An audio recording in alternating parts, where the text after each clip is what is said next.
Hola, ¿qué tal mis queridos hermanos y amigos que nos escuchan? Este es su segmento de reflexiones, como siempre, con la Biblia en la mano, que en el día de hoy, con la ayuda de Dios, vamos a continuar el estudio de lo que es la carta a los Efesios. Hoy vamos a entrar en lo que es Efesios 6:10. Ya hemos visto tantas exhortaciones a los hijos, a los padres, a andar en amor, el matrimonio, Cristo, la iglesia, ¿verdad? Andar en sabiduría. Y hoy nos toca, después de hijos y padres, tomar toda la armadura de Dios, el cristiano. Hoy vamos a leer Efesios 6, 10 en adelante. Y dice Efesios 6:10: por lo demás, hermanos míos, fortaleceos en el Señor y en el poder de su fuerza, vestidos de toda armadura de Dios, para que podáis estar firmes contra las hechanzas del diablo. Porque no tenemos lucha contra sangre y carne, sino contra principados, contra potestades, contra los gobernadores de la tiniebla de este siglo, contra huestes espirituales de maldad en las regiones celestes. Por tanto, tomad toda la armadura de Dios para que podáis resistir el día malo, y habiendo acabado todo, estar firme. Estad pues firme, ceñido vuestros lomos con la verdad, y vestido con la coraza de la justicia, y calzado los pies con el apresto del evangelio de la paz. Sobre todo, tomad el escudo de la fe, con que podáis apagar todas las dardos del fuego del maligno, y tomad el yelmo de la salvación y la espada del Espíritu, que es la palabra de Dios, orando en todo tiempo con toda oración y súplica en el Espíritu, y velando con toda oración y súplica con el Espíritu, y velando en ello con toda perseverancia y súplica por todos los santos, y por mí, a fin de que al abrir mi boca me sea dada palabra para dar a conocer con denuedo el misterio del Evangelio, por lo cual soy embajador en cadenas, que con denuedo habla de él como debo hablar. Aquí Pablo exhorta a tomar la armadura de Dios. Mis queridos, mi querida, tomar la armadura de Dios, simplemente, mírela aquí, la palabra del Señor. Tomar la palabra del Señor para cuando vengan los días malos, cuando vengan todas esas cosas que nos llegan, nosotros saber cómo actuar, cómo responder, porque la palabra del Señor está aquí, y si nosotros nos llenamos de ella, vamos a poder enfrentar al enemigo y a los días malos. Escucho por ahí muchas sectas que hablan de que hay que estar siempre en pleito, en fuego y chispa y todo esto. No sé si usted lo ha oído, que tienen una guerra continua. Nosotros debemos estar en paz, en la paz de Dios. Y si nosotros obedecemos su palabra, ¿qué puede venir contra nosotros? Si Dios está conmigo, ¿qué contra mí? Pero obedeciendo la palabra, poniéndola en verdad, en práctica. La armadura de Dios. Y aquí Pablo le solta a estos hermanos y le dice: por lo demás, fortaleced en el Señor y en el poder de su fuerza. ¿Qué implica esto? En conclusión, sino en lo que se refiere a las demás cosas y el resto de la vida. Porque él dice aquí: por lo demás, hermanos míos, entonces, fortaleceo en el Señor y en el poder de su fuerza. Dice, entonces,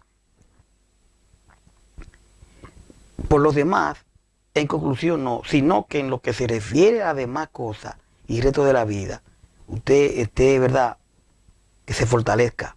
Primera de Corintios 16:9, 16:13 y Efesios 1:19. Dice el verso 11: vestido de toda la armadura de Dios, para que podáis estar firmes contra las acechanzas del diablo. ¿Y cómo yo me he visto de la armadura de Dios? Como decíamos, con la palabra y obedeciéndola. Entonces, el encargo era para los hermanos, como usted puede ver en el verso 10 que leímos, no solo individualmente, sino con implicaciones colectivas para toda la iglesia. Por eso es lo de reunirnos cada primer día de la semana, para partir el pan, para estar juntos, para exhortarnos, para leer la palabra, para estudiar la palabra. Entonces, dice, vestido de toda la armadura de Dios para que podáis estar firme contra las acechanzas del diablo. Dice el verso 12, porque no tenemos lucha contra sangre y carne, sino contra principados, contra potestades, contra la gobernadora de la tiniebla de este siglo, contra huestes espirituales de maldad en las regiones celestes. Esos hermanos tuvieron mucha lucha.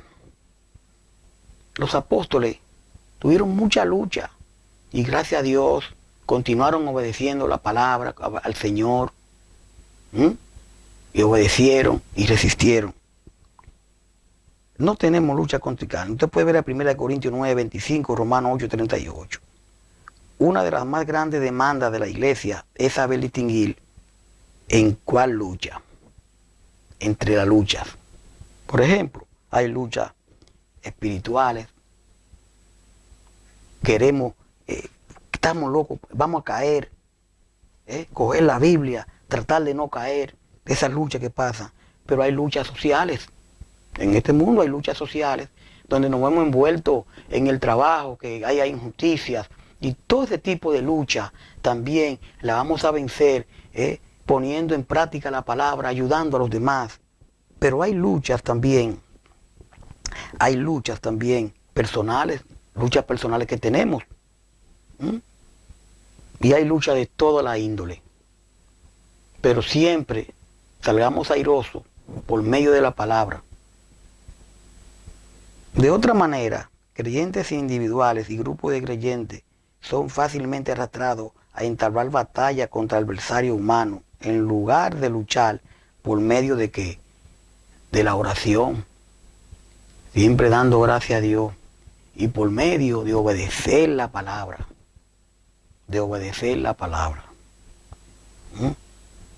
contra las invisibles maniobras del infierno que están detrás de la escena.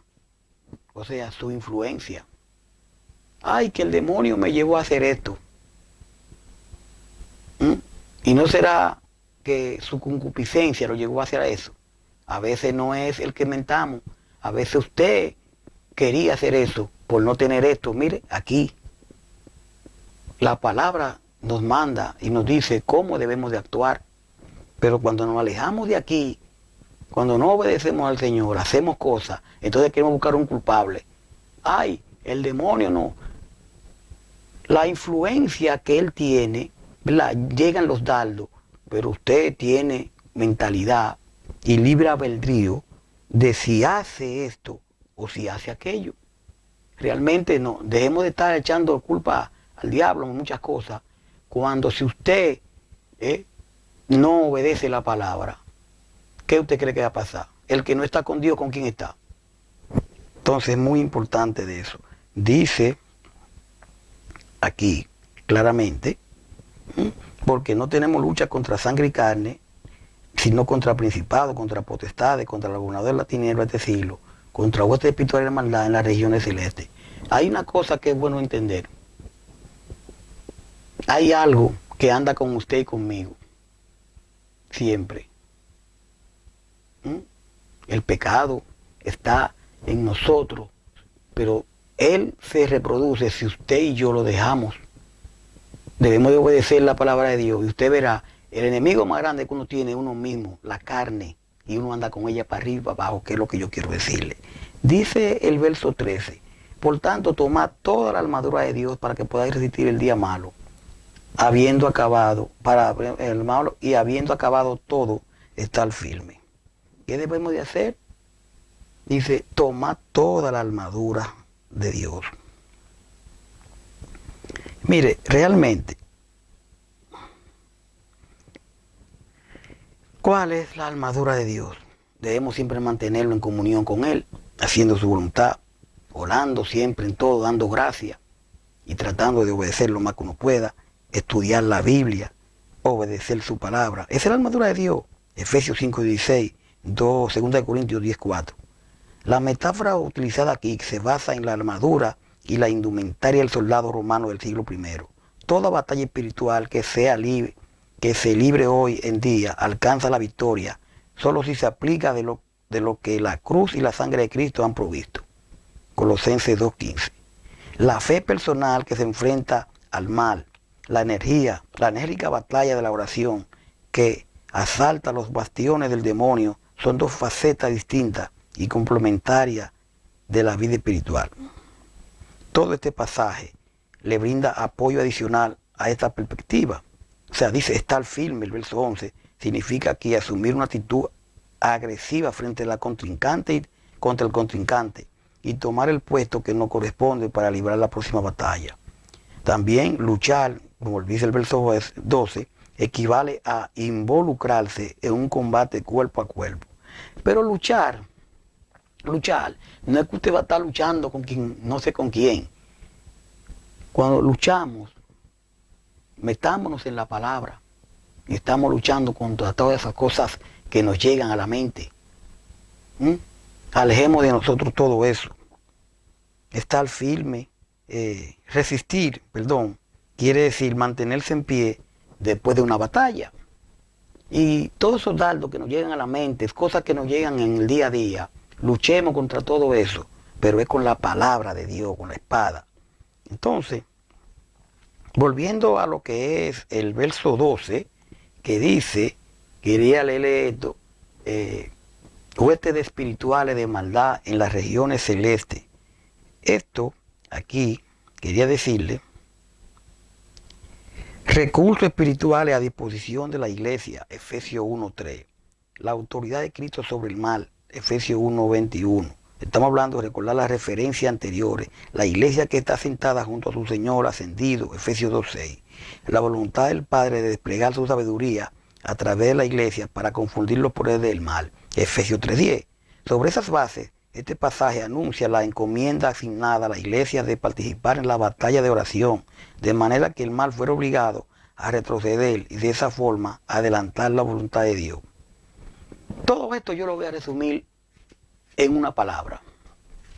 Si usted y yo, estoy hablando del verso 12 porque no tenemos lucha contra carne y sangre, si usted y yo, y repito, obedecemos la palabra, obedecemos al Señor, estamos en Él, siéntese tranquilo, que tendremos muchas tribulaciones, pero confía, dice el Señor, que yo he vencido el mundo.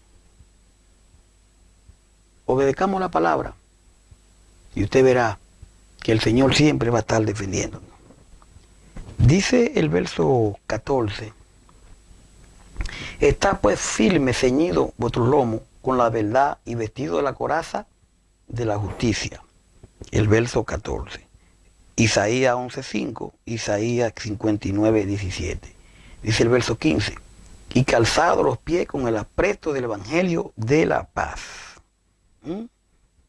Disposición, preparación del evangelio de la paz. Isaías 52:7 alude a lo que ya ha sido alcanzado.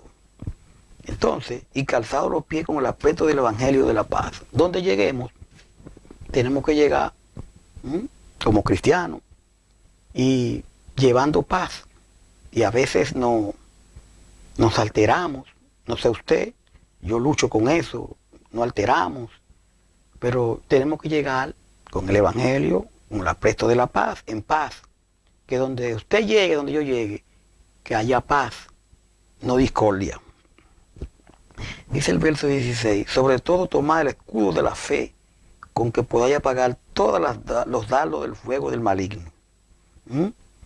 Primera de Juan 5:4. El maligno aquí alude a los asaltos de Satanás contra los creyentes, o sea, la influencia. La influencia, porque él tiene influencia, pero no nos podemos dejar influenciar. Tenemos que, en todo caso, entrar la palabra.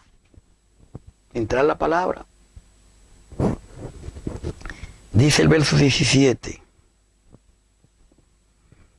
y tomad el yelmo de la salvación y la espada del Espíritu, que es la palabra de Dios. En todo problema, la espada del Espíritu, que es la palabra de Dios. El Señor, cuando Satanás lo zarandeó, el Señor le dijo, escrito está. Mencionó la palabra, usted y yo, cuando nos lleguen los problemas, escrito está. Y tenemos que ponernos muy firmes en esto y de nuestra parte para realmente poder el día a día enfrentarlo con la palabra del Señor. Usted puede ver a Isaías 59:17, Hebreos 4:12. Dice el 18, orando en todo tiempo con toda oración y súplica en el Espíritu, y velando en ello con toda perseverancia y súplica por todos los santos. Realmente nos vamos a encontrar en muchos problemas, pero tenemos la palabra para nosotros siempre estar pendientes y realmente orar uno por los otros, dando siempre gracias a Dios. Nunca se nos olvide. Dice el verso 19, y por mí a fin de orar, y por mí a fin de que al abrir mi boca me sea dada palabra para dar a conocer con denuedo el misterio del Evangelio. Entonces, realmente, usted puede ver a Hechos 4:29, 2 Corintios 3:12. Y dice el verso 20, por el cual, dice Pablo, soy embajador en cadenas, que con denuedo hablé de él como debo hablar. 2 Corintios 5:20, Filipenses 1:20. Mire, los embajadores serían escogidos entre las personas con madurez y experiencia. Para ser un embajador de Cristo se necesita poseer obediencia a su palabra, madurez espiritual. Porque no es, soy cristiano, pero yo tengo que cumplir con los requisitos del Señor. Para cuando yo lleve la palabra, ¿verdad? Sea el Señor hablando, sea el Señor. Y es muy importante que se tenga una madurez espiritual y obediencia a su palabra. Ya terminando esta carta que estamos leyendo, arroja luz sobre la naturaleza de la batalla espiritual que enfrentamos diariamente. Efesios todo esto lo hace. El verso 21 dice, para que también vosotros sepáis mis asuntos y lo que hago, todos los haré saber. Tíquico, hermano amado y fiel ministro del Señor. Usted puede ver a Hechos 24. Y dice el 22, el cual envié, o sea, Tíquico, a vosotros, para que esto mismo, para que sepáis lo tocante a nosotros y que consuele vuestros corazones. Dice el 23, paz a los hermanos y amor con fe de Dios, Padre y del Señor Jesucristo. Usted puede ver a primera de Pedro 5:14, Gálatas 5:6. Y dice el 24, la gracia sea con todos los que aman a nuestro Señor Jesucristo con amor inefable. Amén. Aquí le damos fácilmente, ya le damos término a lo que es el estudio del libro de la carta a los Efesios, y realmente espero que haya sido de gran ayuda para usted. Como decía, esta carta arroja luz sobre la naturaleza de la batalla espiritual que enfrentamos diariamente. Y nuestro gran combate es contra nuestras mentes. ¿Te oiga? La gran batalla que tenemos es con nuestra mente. Y no contra otros seres humanos. Su batalla no es contra mí. Mi batalla no es contra otro. Es con nuestra propia mente. Es que vivimos luchando. Grandes son los recursos con los que Dios nos ha provisto para enfrentar a este enemigo. Y yo repito, ¿cuáles son los recursos que nos da? Obediencia a su palabra. Y también vivir una vida agradable al Señor, a Él. Agradable a Él, ni siquiera a nosotros. Porque cuando nosotros nos agradamos a nosotros mismos, cometemos muchos errores. Entonces los recursos que tenemos realmente, que estamos provistos, debemos de enfrentar, para enfrentar al enemigo. Cuando obedecemos la palabra del Señor, vamos a vencer y vivir una vida agradable a Él. Dicho simplemente, la piedad equivale a vivir de la manera que Dios quiere que vivamos. Pocos libros hablan tan claro y suscitantemente sobre este tema como lo hace Efesios. Aquí se solta la piedad en términos de conducta motivaciones y ejemplos. El comportamiento piadoso toma su modelo del mismo Dios, especialmente su plena revelación en Jesucristo. Señores, me siento complacido de haber estudiado con ustedes esta carta a los Efesios. Ustedes están ahí todos los estudios en Sigamos con Jesús, ¿verdad? Usted puede buscarlo en YouTube, le pone Sigamos con Jesús y ahí encuentra todo esto. Y realmente aspiro a que tanto usted como yo podamos obedecer la palabra. Este libro de esta carta de los Efesios trata mucho, mayormente, escrita por Pablo desde la prisión y dirigida a los creyentes de Efesios. Y esta carta reafirma la naturaleza de la iglesia y explica qué significa ser parte del cuerpo de Cristo. Recalca la importancia de la unidad y el uso de dones espirituales. El apóstol se propone fortalecer la fe de la congregación de Éfeso y procura que tomen conciencia de la lucha contra los ataques del maligno. Los cuarteles deben compartirse con almas espirituales. Los temas que se desarrollan aquí describen el propósito eterno de Dios, Cristo como cabeza de la iglesia y centro de todas las cosas, la salvación por medio de la gracia, la conducta del creyente y la iglesia en unidad con el Señor. Recordemos que no tenemos lucha contra carne ni sangre, pero si obedecemos al Señor, si obedecemos su palabra, podemos vencer. Y la mayor lucha que usted y yo tenemos no es con otro hermano, no con otra persona, sino la mayor lucha es con nuestra mente. A la medida que cambiemos nuestra mente y la pongamos a disposición del Señor en su palabra, pues vamos a poder vencer el día a día que nos llegan tantas luchas que nos llegan. Señores, gracias por su sintonía. Gracias por estudiar el libro de los Efesios. Recuerde, solamente leímos la palabra, no lo que creemos nosotros, sino lo que la palabra nos dice. Usted puede seguir escuchando y escudriñando su palabra. Hasta el próximo estudio. Bye bye.